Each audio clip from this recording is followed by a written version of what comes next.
been accused of practicing medicine without a license. It's a very grave charge, son. Are you aware that it's unlawful to practice medicine without a medical license? Yes, sir, I am. Are you aware that running a medical clinic without the proper licensing can place both you and the public in a great deal of danger? Is a home a clinic, sir? If you are admitting patients and treating them, physical location is irrelevant. Yes, sir. Will you define treatment for me? Yes, treatment would be defined as the care of a patient seeking medical attention.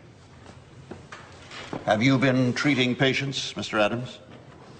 Well, sir, I live with several people. They come and go as they please. I offer them whatever help I can. Mr. Adams, have you or have you not been treating patients at your ranch? Everyone who comes to the ranch is a patient, yes. And every person who comes to the ranch is also a doctor. I'm sorry.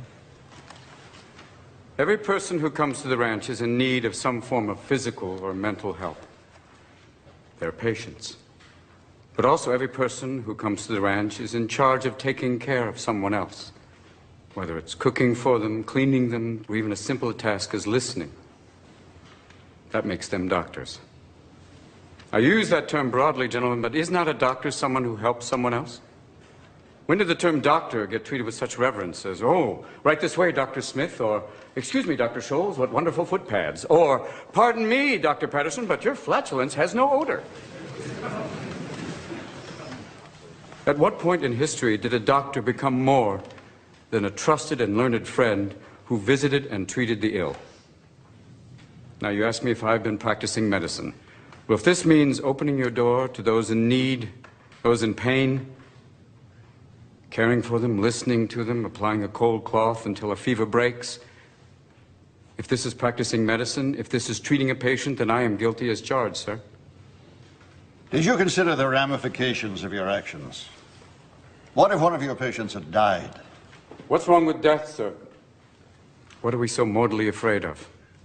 Why can't we treat death with a certain amount of humanity and dignity and decency and, God forbid, maybe even humor? Death is not the enemy, gentlemen. If we're going to fight a disease, let's fight one of the most terrible diseases of all, indifference. Now, I've sat in your schools and heard people lecture on transference and professional distance. Transference is inevitable, sir. Every human being has an impact on another. Why don't we want that in a patient-doctor relationship? That's why I've listened to your teachings and I believe they're wrong. A doctor's mission should be not just to prevent death, but also to improve the quality of life. That's why you treat a disease, you win, you lose. You treat a person, I guarantee you'll win. Now here today, this room is full of medical students.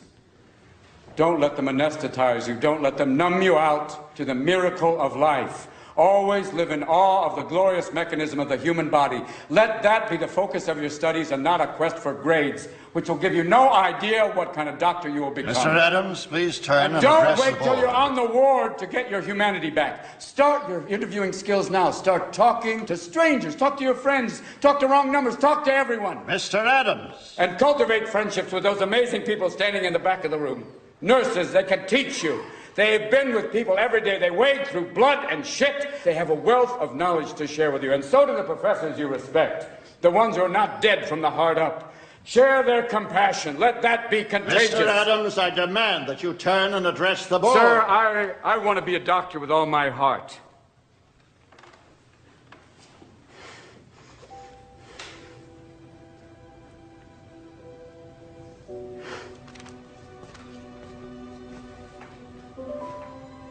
I wanted to become a doctor so I could serve others. And because of that, I've lost everything. But I've also gained everything. I've shared the lives of patients and staff members at the hospital. I've laughed with them. I've cried with them. This is what I want to do with my life. And as God is my witness, no matter what your decision today, sir, I will still become the best damn doctor the world has ever seen. Now, you have the ability to prevent me from graduating. You can keep me from getting the title and the white coat. But you can't control my spirit, gentlemen. You can't keep me from learning. You can't keep me from studying.